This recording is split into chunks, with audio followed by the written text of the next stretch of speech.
Privacy protection is a big issue at the state capitol. It comes up in conversations about police body cameras, license plate scanning, and accessing email records. Senator Branden Peterson has proposed a state constitutional amendment that would protect electronic communication and data from unreasonable searches. Welcome to the show. Thanks for having me. Say, this would require the public to vote, or the voters to cast an opinion on this in the 2016? Yes, it would. 2016. Yep. What's the need for putting this in the Constitution? Well, in today's world, every intimate detail of our lives exists in a digital format. And so if we're to have any meaningful privacy protection, that area of our lives needs to be included. What we've seen across the country in circuit courts and state courts in particular is inconsistency and a lack of precedent around what sort of things are protected with the Fourth Amendment or that state's Fourth Amendment equivalent language in their Constitution. And so in certain areas, certain data is available to government at a lower standard, and in some states it does require a warrant. There's some circuit court jurisdictions that requires a warrant. This would provide clarity in those areas and add additional protections. And obviously with a constitutional amendment and any constitutional language, the courts would have to define exactly what that means. But I think it's pretty, I think most people agree that that language, our original language to protect privacy, would have been included with electronic communications and data had it been written today. As you know, there are other lawmakers who say this is redundant and not necessary because this information is already protected under state law.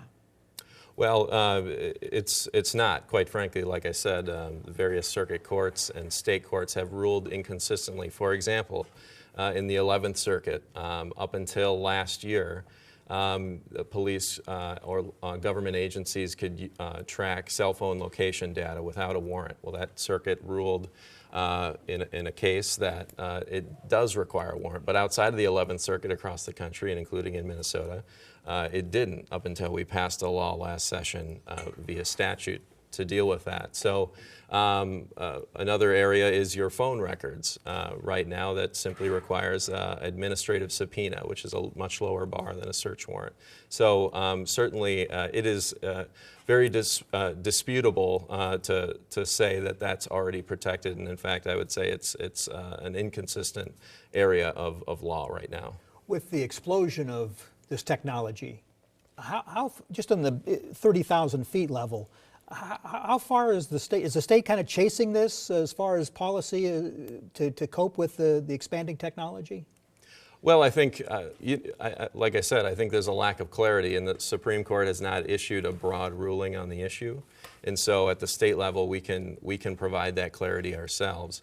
It's an issue that 70 to 80% of the public supports. And as a matter of fact, the state of Missouri became the first state in the country last year to overwhelmingly pass the constitutional amendment in a bipartisan manner through their legislature, and 75% of the people of Missouri voted in favor to put that in the Constitution. You have a host of other data privacy bills at the legislature. This is just one of them.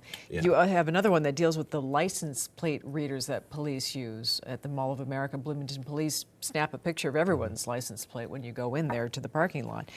How long should that data be stored? And for that matter, the video from police body cameras? Yeah, that's a great question. It's an issue we're going to be dealing with this session. I respectfully agree with Senator Latz, who you had on the show not too long ago.